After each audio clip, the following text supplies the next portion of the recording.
So I'm not normally a face that you see at these. My name is Emma Hawker. I'm the Impact and Projects Manager at Governors for Schools. Just going to do this quick introduction to this session. Now, here are our normal hosts. Hopefully you can see on the slide here, Steve and Linda. So unfortunately, Steve isn't very well today, but we've still got half of the dream team here. So Linda is here to take us through this session. So thank you very much, Linda, for doing that as well. And we do hope that Steve feels better soon. So we'd also like to thank Smoothwall this year. So Smoothwall have sponsored the Better Governor webinars that Governors for Schools have been running this academic year.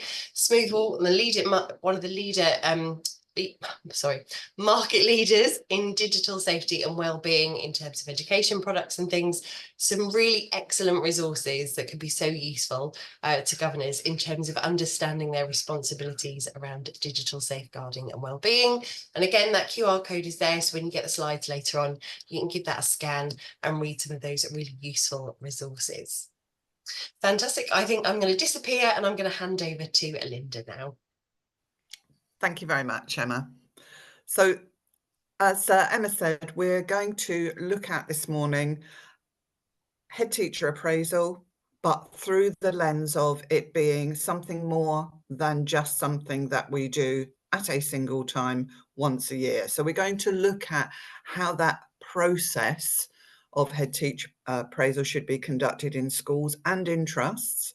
We're going to clarify how the process should operate throughout the academic year. So there are different phases, different things that happen at different times of the year. Some of those will be very familiar to you if you have been a governor involved in this process in the past. For those of you that are coming at this for the first time, and there'll always be a number of governors that are new to the head teacher appraisal committee and will need to undertake some training for the role, and this will serve as a backdrop for that. And then we are going to make sure that in everything we do in thinking about process and procedure, because there is quite a heavy procedural element to this, it can be said, that we ensure that actually the purpose of this is rooted as a driver for school improvement, and that will be the essential here to ensure that there are things that we already know as governors about our school. We already are familiar with the school improvement plan. There will be things that we know about where the school is heading to in terms of its vision.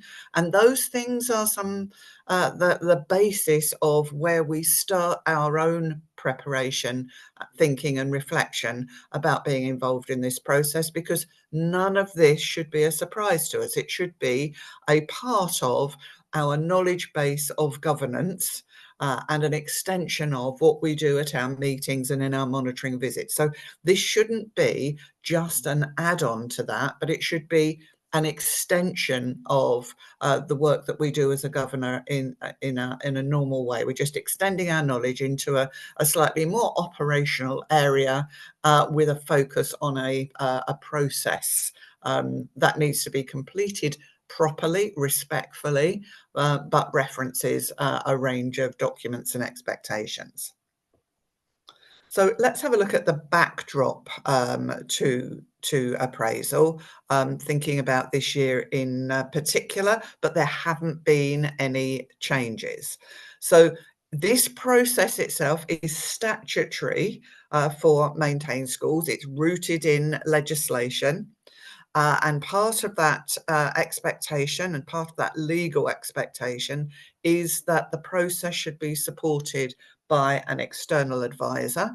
And that is necessary because as governors, we are not education professionals. We may be knowledgeable governors, we may have a great deal of expertise, we may even be educationalists in our day job, but actually our role in this process is as a governor.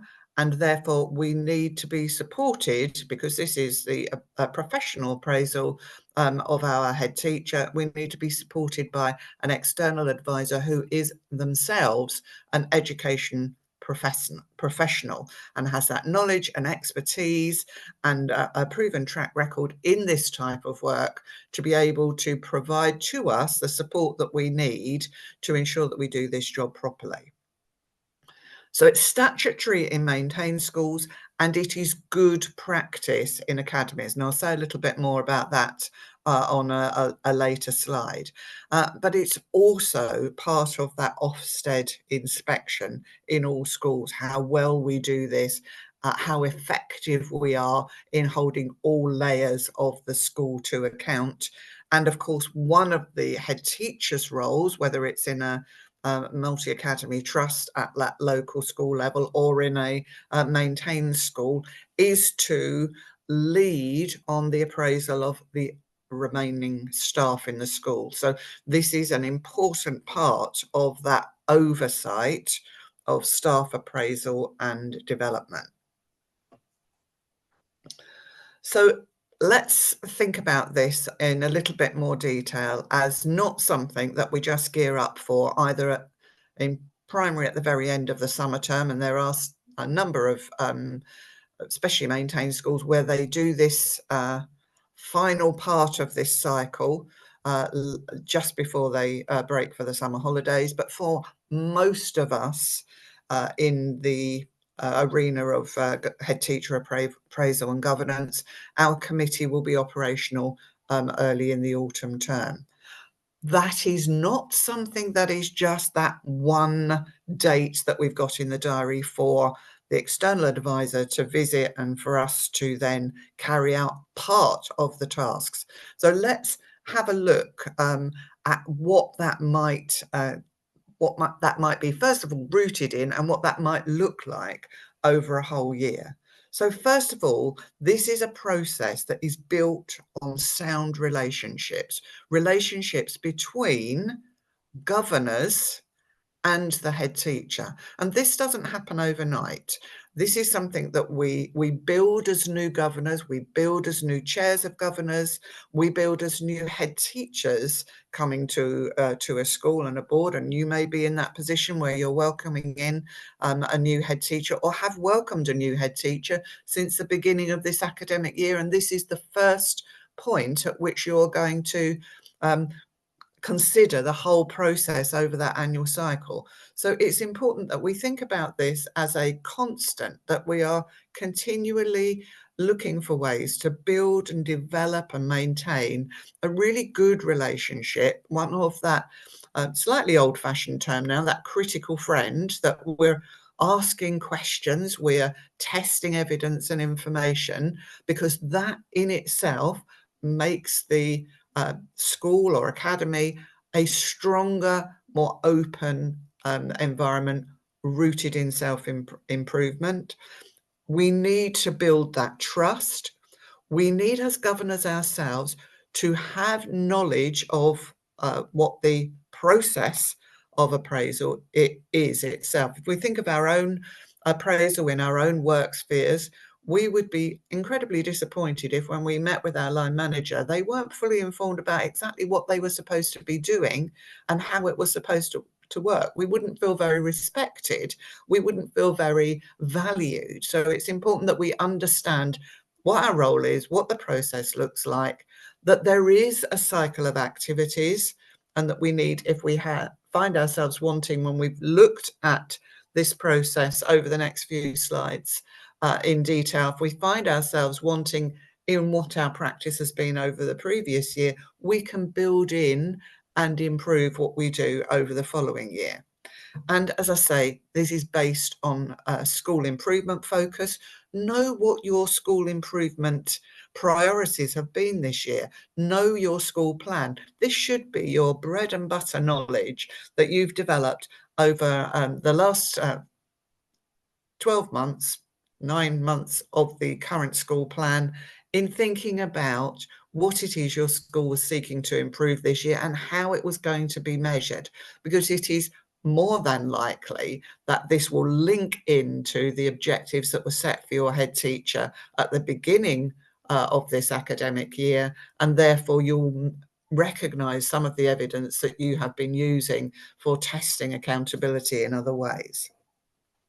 So let's look at what that cycle looks like over an annual process. So we tend to think of the event of head teacher appraisal as being that annual meeting with the external advisor, as I said before. So if we start with that, but it doesn't matter, we could have had this discussion at another point of the year and you would see what is coming up next. So the annual meeting with your external advisor is where you look at what has happened over the past year against those objectives that have been set, and you then set objectives for the following year. So we will be looking at and thinking about, and I would encourage you to set your spring term touching base meeting and your summer term review meeting. So how are we halfway through this? And we think about making sure that we keep that professional dialogue going. So it becomes a conversation rather than just an event. Early in the autumn term, we have that review meeting, and that is where we begin to start the cycle again. Preparation for reviewing the targets with the external advisor at that set meeting, and thinking with the head teacher, who is usually incredibly well organised in bringing ideas for objectives linked to their planning of the school improvement plan for the following year. So this cycle is in operation at some point at every part of the year. So the governors that are involved in the Head Teacher Appraisal Committee should find ways in which to calendar this series of activities around throughout the year, so that it becomes a conversation. There are opportunities to think about things that in all schools happen in unexpected ways or change because circumstances change. And certainly if we need to look at and reflect on the objectives that have been set through a new lens, either through national changes or through changes in our own school or events, then we need to make sure that that review meeting that we have halfway through the process is an opportunity to relook at those objectives and make sure that they are smart objectives and they are realistic, and make any changes at that stage rather than wait all the way through to the annual review meeting and then we're looking at objectives that for those circumstances became unrealistic and could not be met. So these are all important parts of the process, and they are important opportunities for head teachers to share key pieces of information with those three governors that are closest to this process because of their appointment to the committee. So let's have a look at that panel itself. What might that look like? So there should be three governors, and they are appointed by the board itself. And often that reflection about who those individuals are is part of that business meeting at the first meeting of the autumn term. But there should be some thought given to that in this summer term. Are there going to be changes? Do we lose some key members of that panel because they're either moving on? Is there an opportunity for newer governors? Do we have a way in which our culture of our governing body works, where we give people different opportunities each year so that we build their skills and spread those skills that they bring to the board? So this should be an annual review of who those people are, and there should be opportunities for people to grow their skills built into that process. It is not the chair or the head who decide who are those members of that panel.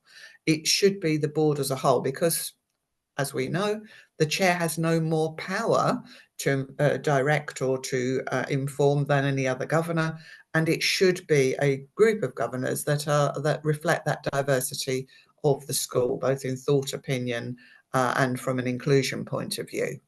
And it is essential that those members of that panel undergo training. And I would add here that review their training as well, so that they are clear that they are covering all elements of those expectations.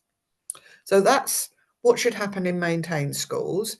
And the DfE guidance is that in academy trusts, where the CEO will often conduct the head teacher of the individual school or heads of school of the individual schools appraisal themselves, that the expectation on the trust board to undertake the appraisal for the CEO, the DfE says it should follow this model. So if you are a governor, if you are a trustee on the trust board, then all of what I'm saying throughout this session applies to the expectations for academy trusts. I myself am a chair in a multi-academy trust, but at local level.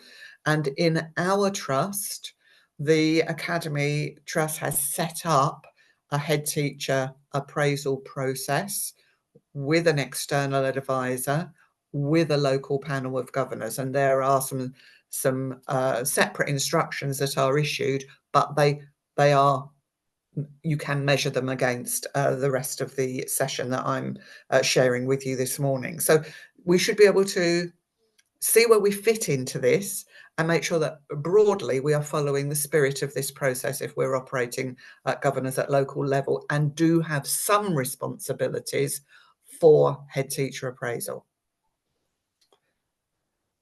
So let's have a look at a little bit more at external advisor and the statutory requirements. So with the appointment of an external advisor to give that professional perspective, the rules say the governing body of a school must appoint an external advisor, and they are supporting that professional dialogue with that education professional background. And there is also an expectation that the governing body is very clear with the head teacher at the beginning of each of those appraisal cycle dates, the standards against which their performance will be measured. Now, there is a document, there is a framework of professional standards for head teachers, and that is what is used in maintained schools. So let's have a look at what those relevant standards are. And again, in the majority of academy trusts that I have been working with, there will be an expectation that these standards will be followed and that they will apply. They're not it's not a long and complicated document. So let's move on to head teacher standards introduced or reviewed and updated in 2020. And these head teacher standards then cover a number of areas, and those areas are rich to be able to focus on. And I would suggest that this is essential reading. So it's not a long document before you go into this process if you are a new governor to the panel, or to remind yourself if you've done this for a period of time, because sometimes we get sidetracked or we exist in one section of the standards. We don't look at the standards in some of the other areas that might benefit our school, particularly if we're going through a period of change or we've got new individuals that are coming and reshaping the vision or making some changes in other areas that could quite easily be covered by some of these standards. So they're rooted in school improvement, but they cover a range of different areas.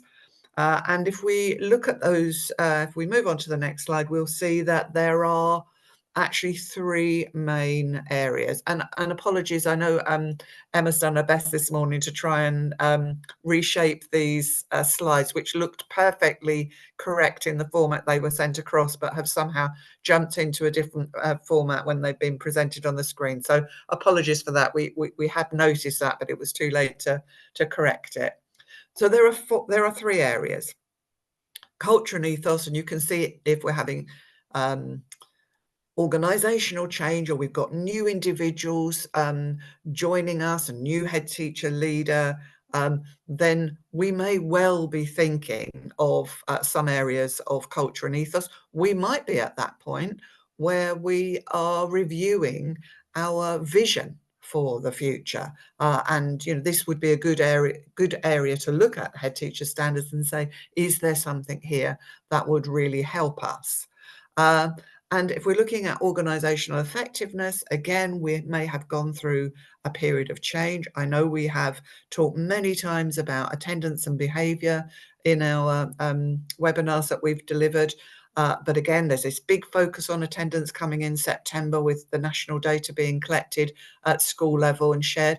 We may be thinking, well, is there something in this organisational effectiveness that links back in with something we might be doing next year that really will help us? And the curriculum and teaching, we are very focused almost all of the time in that area when we're looking at objectives, mainly because they are easier to measure.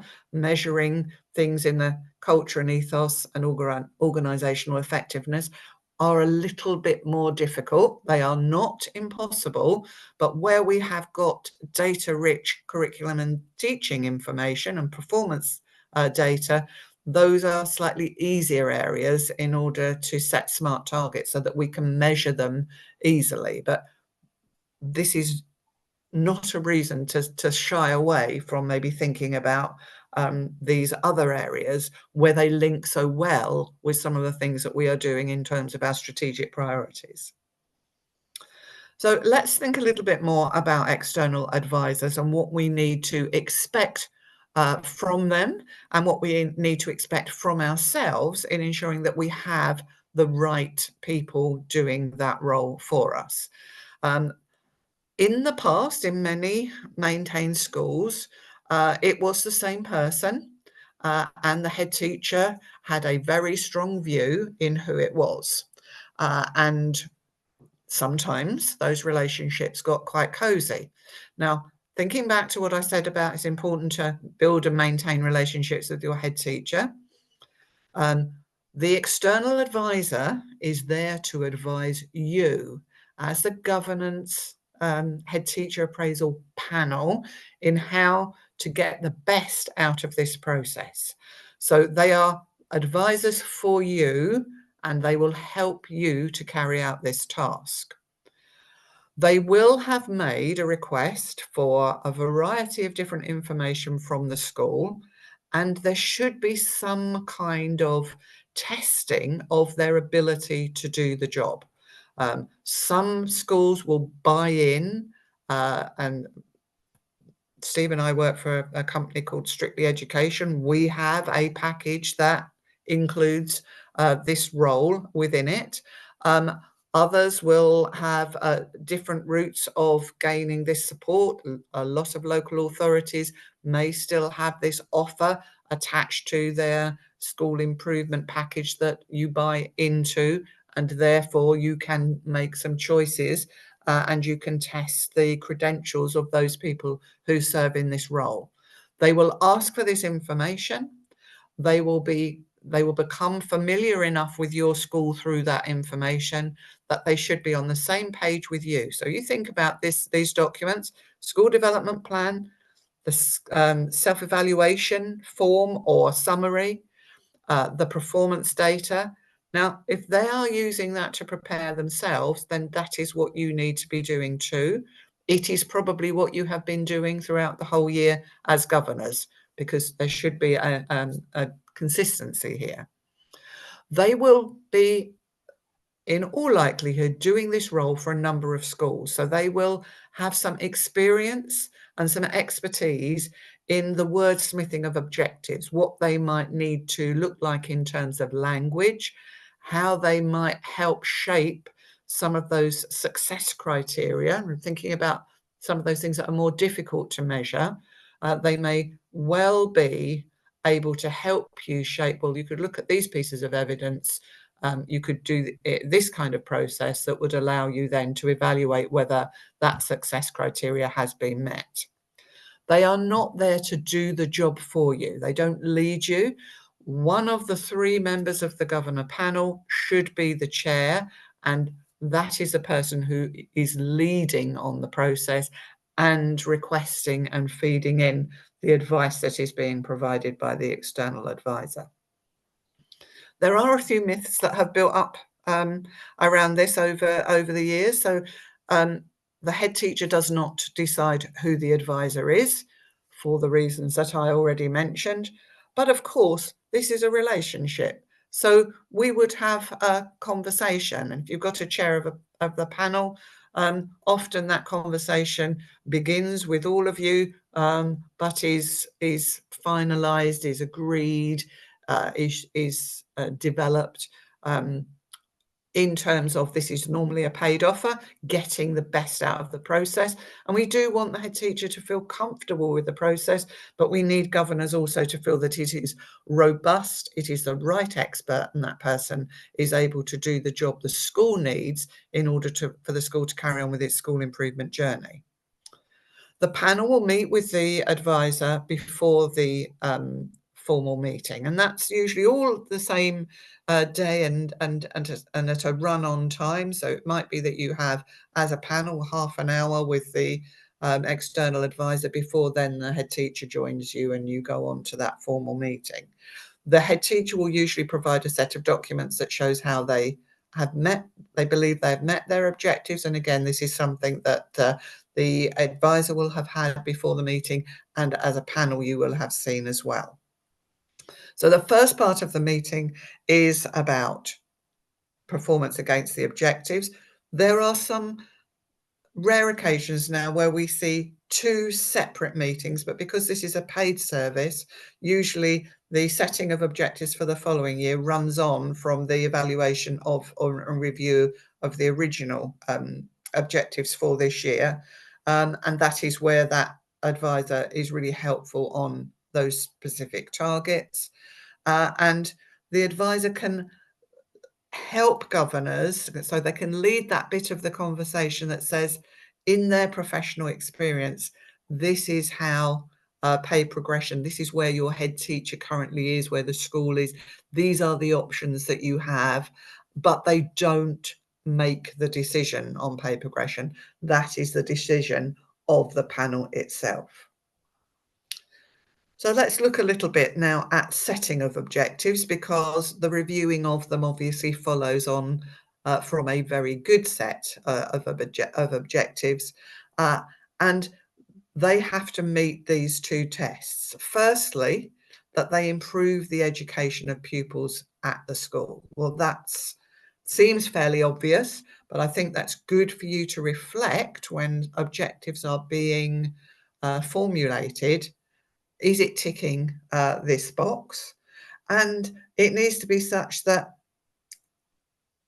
the implementation of the school plan, it's linked back to that. And again, this has dropped off the bottom here. If I read that out, what it should say, the implementation of any plan of the governing body designed to improve that school's educational provision and performance. So that's your school improvement plan, your school development plan, your school business plan. Any of those terminology or others that describe that document are absolutely fine. So you're using your school improvement plan. And if we're looking at this objective setting in the autumn term, this is early on. So you're probably working with a draft school improvement plan in some cases. But you should be clear about what those areas of strategic priority are going to be. And I would suggest that most governing boards now, in their final meetings of this current academic year, one of the questions I always ask my governors is, so what sort of things do you think need to be on the school improvement plan next year? Based on your experience as a governor over the last 9 months. And governors should be able to make that contribution and be supported by the head teacher in saying, well, these are some of the things, we've noticed this year with a focus on maths, some of our performance in writing is not as good as we want it to be. Oh yes, governors are agreeing that that is what they've evidenced as well in what's been shared with them. And then you're knowing that writing is very likely to be on the the school improvement plan for next year. And then when you're going into this panel at the beginning of the autumn term with that draft school improvement plan, it's all part of that knowledge. So none of this should be a surprise. It should all be an extension of what you already know and understand. So let's have a look at what effective objectives might look like then. As I said, there shouldn't be any surprises. You should know what it is you've been working on this year. The objective for your head teacher should link with your current school improvement plan, and there will be key performance indicators, success criteria, any other word or language that describes how this will be measured, the school improvement plan, how we will measure success in these areas. And then there should be a link, we know from the previous slide, to the objectives that were set for your head teacher this year. So there's no surprise, number one. And secondly, it's a current priority. What has our recent data? What did we look at with the last head teachers report, the last set of performance data, the last report about attendance, reflecting on our behaviour policy and any incidents that have taken place during the year? How do we link all of this together? So effective objectives should link with what we are doing as a school to move more closely towards our vision. And importantly, we are looking this year in children attending school, being engaged with school, being included in school. So many schools have had an objective around support for inclusion, pupil premium, disadvantaged pupils, children with other diversities, vulnerable groups, low income families, and a variety of other areas. And often we'll be reflecting back on how have we done here, how are we measuring that? Now, importantly, I think all of us will recognise that schools are incredibly busy places, that head teachers are not only managing the learning of our pupils, they are managing some quite complex social issues and safeguarding issues in school, which take up a lot of time. The special educational needs agenda is another one which is problematic in many schools, if not most schools. And so what we're looking at here is when we're setting objectives, we should be mindful of the amount of time that is going to be needed to meet those objectives. So if they're linked properly to the school improvement criteria, it should not compromise work-life balance. Many of our head teachers spend quite a number of their waking hours in school-related activities, and we're looking at not increasing that so that there is a better work-life balance. And indeed, as part of this process, we are holding the head teacher to account for the whole school, and there is an expectation that work-life balance should be a focus of life in school, because we know morale in schools, the amount of work that all staff are expected to do, is at that point where some people are reflecting on their future careers. So we do need to think about that, and we do need to make sure that we ask a question and have a discussion about work-life balance as part of this process. At those other times of year when we're meeting and having conversations with our head teacher as well. And the objectives should be informed by those standards. As I said before, we're going back to looking at those. Let's have a look at what our current priorities are. Are there some areas in the head teacher standards that fit with that? How can we shape and think about objectives there? And then finally, we're thinking about a SMART objective.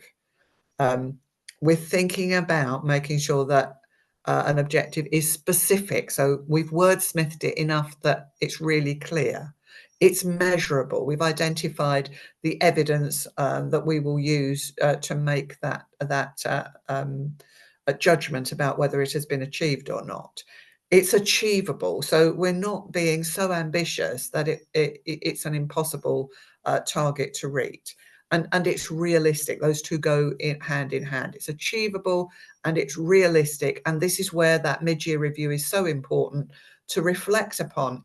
Are we still thinking about this being a realistic objective? And do we need to make some changes? So reflecting on the circumstances that we find ourselves in, or the changes that have happened nationally or locally, and then have we set a timeline for this? Is it a target, an objective that is going to be just for this year, or are we looking at part of that and it's part of a longer term objective setting process that we might be looking at incrementally?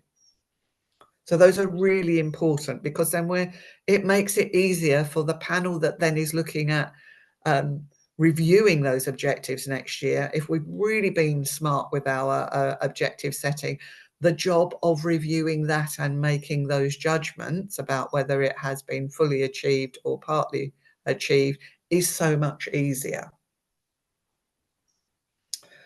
So let's then look at, possibly some of the pitfalls that schools have fallen into in the past.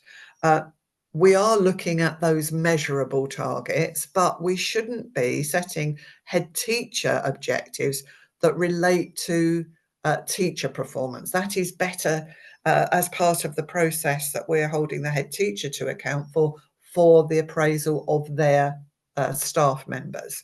So this should be about what it is within the head teacher's role to do, rather than relying on the performance of others. So the leadership element of that, rather than the operational element of that individual or a group of individual teachers' performance. We should be mindful that we are not looking at oh yes, well, I've done this much of this, 80% of that is complete. If we put that in as an objective, I will have finished that off by that particular part of the year. Or for governors, that picking an easy area which they're familiar with, which they know is going in the right direction, and is therefore easy for them to measure and link with, yes, that's ticked off the list and completed. I've mentioned already only agreeing targets that are quantifiable, and this is where a good external advisor can help you set some targets in that culture and ethos area that you can measure in different types of ways. And then sometimes not identifying or looking at all the relevant data that would show that this can be measured. So, we often do look at a whole range of data, but there's, you may have had an Ofsted inspection, you might have a buy into a school improvement advisor package, you may have surveys, you may have had other bits of work that are going on, but you need to pull those in to the evidence trail. And that's where you're being really clear about, when you're doing the measurable bit of the smart target setting, smart objective setting, that you are thinking about those other areas that will add to that picture of review. And again, a good external advisor will be able to help you there. And then if we look at, this is the school leader we're thinking of here. Are those shared or not shared? It's a tricky area, because objectives for any individual are confidential.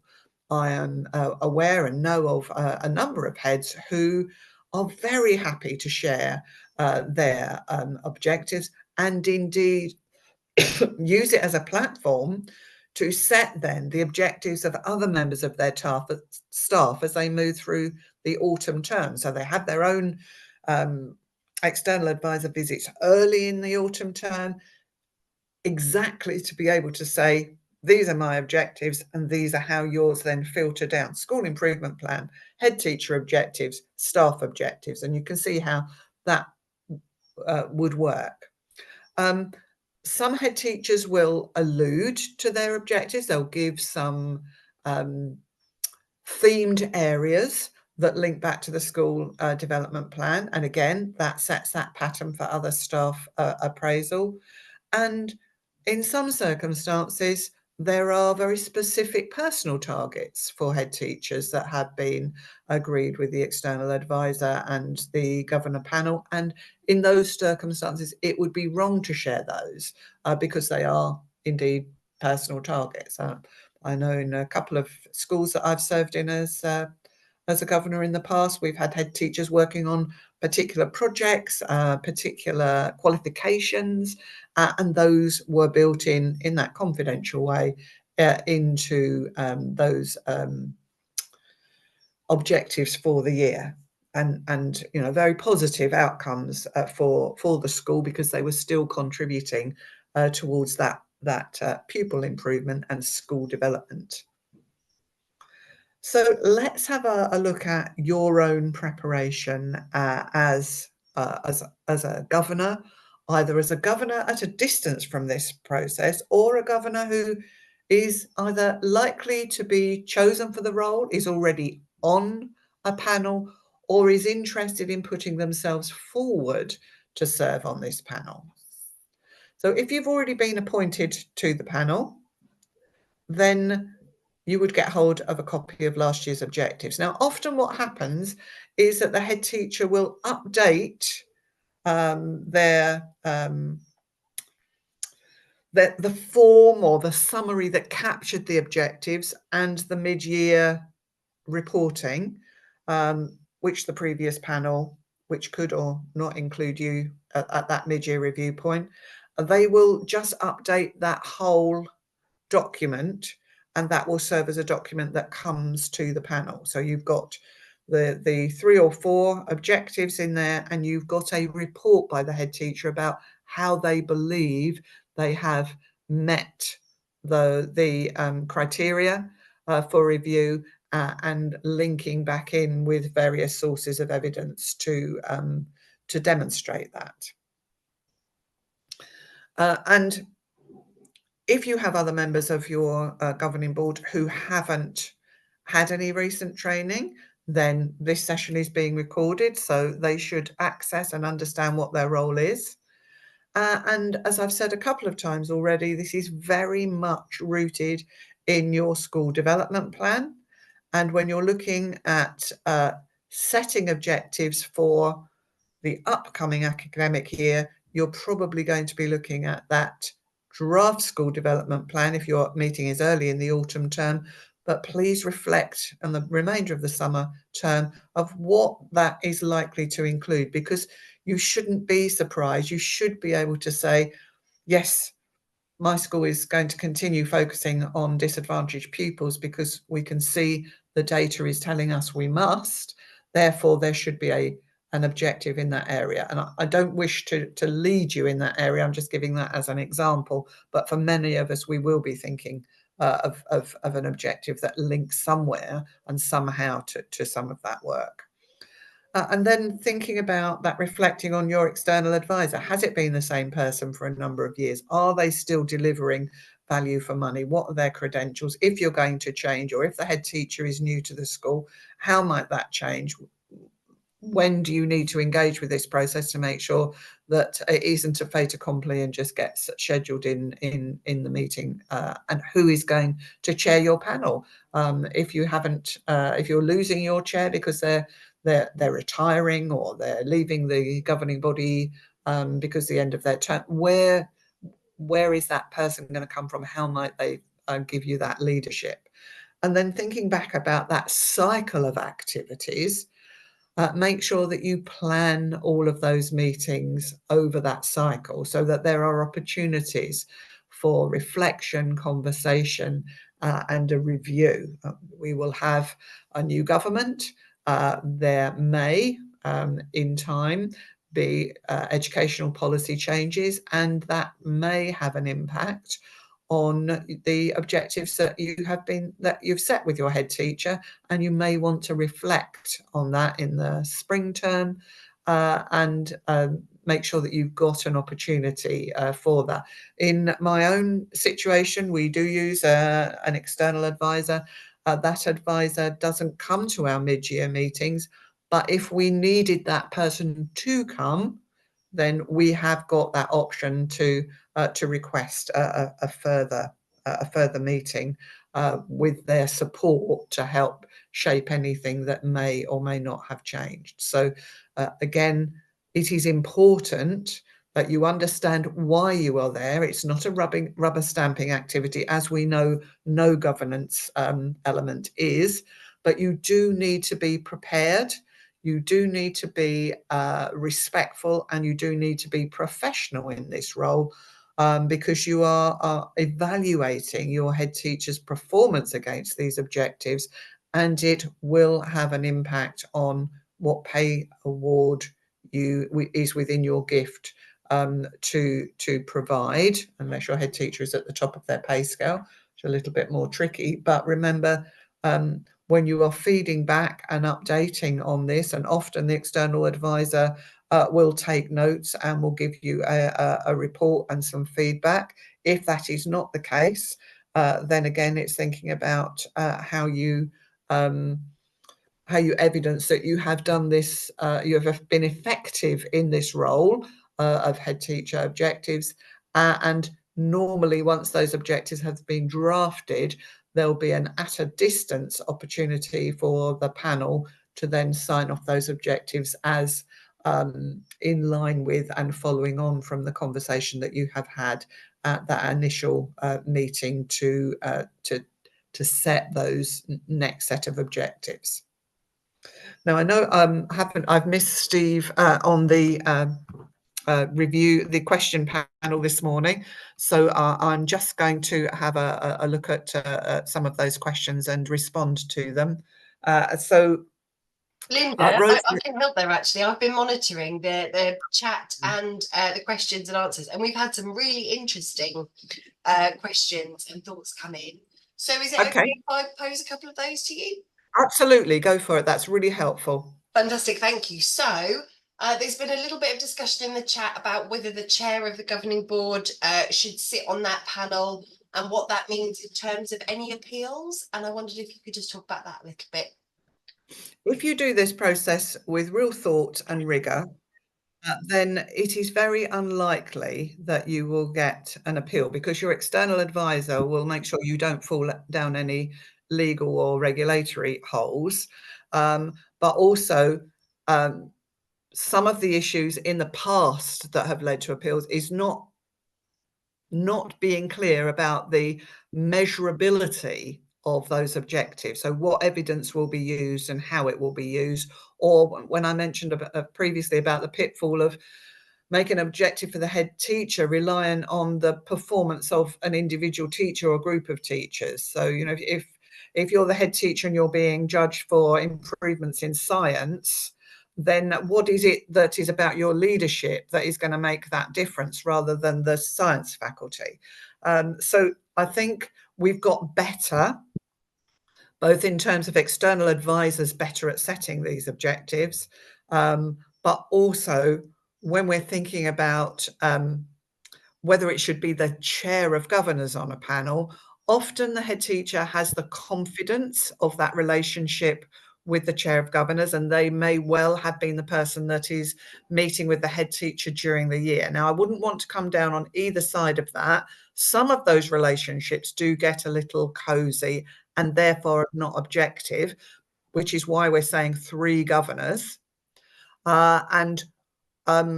Some of those relationships are very robust and very challenging and are professionally very good relationships. So I think it is the governing board itself, when they are choosing who is sitting on that board, again, with any of these choice related things, you know what happens when a chair of governors post becomes available. Everybody looks at the floor. There is often a lack of individuals that come and say, I want to be on this panel. But 3 people should make sure that there isn't a coziness, that it is still a robust process, and being clear about the targets and how they're measured should mean that you're less likely to get an appeal. Fantastic. Thank you, Linda. I hope that's really helpful to the people who had those kind of comments and questions. This I thought was a really interesting question. Is it reasonable to seek opinions from the staff about the performance of their head teacher? There are a number of schools who do 360 appraisals. Excuse me. They are normally collected in an anonymous way, and there's various different programs that you can employ to do those with technology. What you wouldn't be doing is including individual comments into an appraisal, but if it is part of your SMART target, so this measurability again, that part of the evidence you're going to use, let's think about something in that culture and ethos, for example, might have an element of 360-degree appraisal feedback. The output from that process of collecting that feedback, which will mean that no individual is identified, could be included as part of that measurability criteria in that objective setting. But it's the panel and the external advisor that actually do the review meeting. You wouldn't expect staff to be involved. You wouldn't expect, it might be that you have staff survey results captured that are used as part of the data, but you wouldn't expect individual comments or individuals to join that meeting or have a view on whether those objectives had been met or not. Fantastic. Thank you very much, Linda. And another question about the panel. Is it appropriate to have a parent governor on that panel? Absolutely.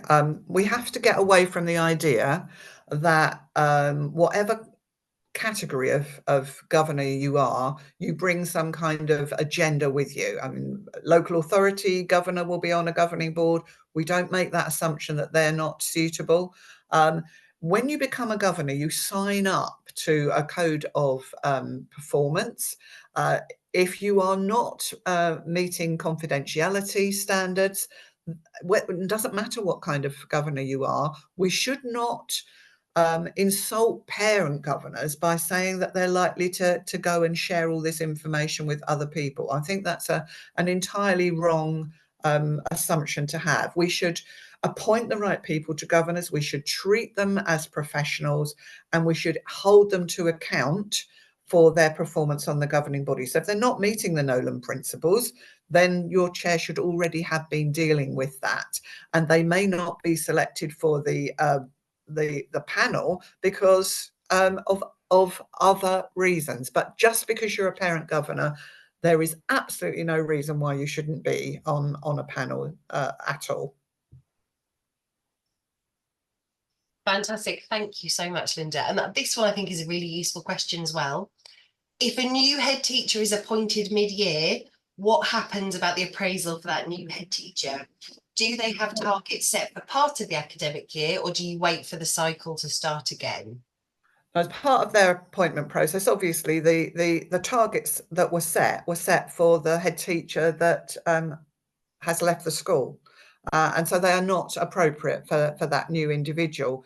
And if they're brand new to headship, then their pathway to improvement is going to be an entirely different one. So yes, they will then set targets that are appropriate to that portion of the year that they are leading, and they will be measured appropriately. Fantastic. Thank you very much, Linda. That's really helpful. There's a couple of other people just wanting a bit of clarity about, so we've talked about parent governors being suitable for that panel role, but staff governors and whether they can sit on the panel. Staff governors, no, because they do have an operational role in the school. So no, it wouldn't be appropriate to have a staff governor on the performance management, performance appraisal panel. Fantastic. Thank you for clarifying that for people, Linda. I noticed Thomas has asked a question about whether the same principles apply to the appraisal of the trust CEO. And yes. I just want to clarify that yes, those same principles do apply. Fantastic. Thank you. In fact, there's a couple of people in the chat who have asked what the typical panel might look like in an academy trust. So I don't know if you've got any examples to share. You would still have three. Three is an impartial number. You won't get a split decision. if that happens. It doesn't happen very often. We're much more professional. We bring such a lot of skills from our daily life to this process. Many governors already have a role in staff appraisal in their day job, so we don't see this happening very often at all. So 3 governors, CEO with an external advisor, which again, same process for choosing who that might be, and the same principles would be applying to the selection of those individuals from the trust board. And you'll probably have, in a well-established trust, you'll probably have somebody from the finance committee, somebody that has an oversight of the schools in terms of teaching and learning, and another trustee, just to give that breadth across their skill sets.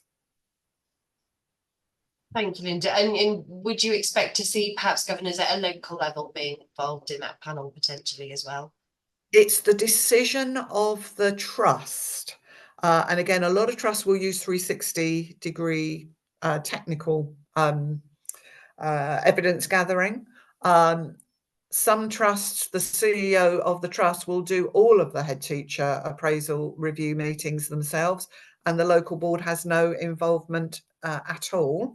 But others will give quite a level of responsibility to their local board, and they'll say, well, we want you to follow this process in the same way as I've described today, or we'd like you to do this, or we'd like the chair of governors for the local board to come to the CEO meeting with the head teacher as that governor advisor, and to report back to your local board that this process has been followed.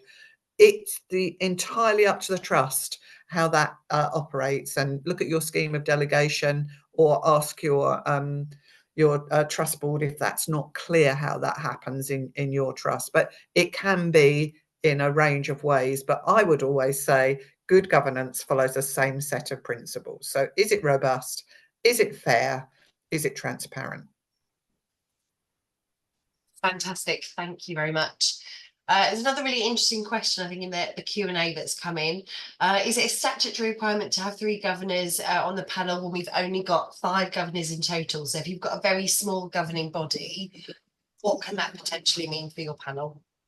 Right, so that's an interesting question, because I'm guessing that this particular board has vacancies on it. So that's quite difficult. When you've only got 5 governors, I would be saying you really need to concentrate some time and effort on recruitment, because 5 is a very vulnerable and small number to be able to operate effectively as a governing body across all of the areas of expertise that are required, including head teacher panel. But yes, the rule on, if it's a maintained school, there should be 7, I think it's either 7 or 9 governors is the minimum size.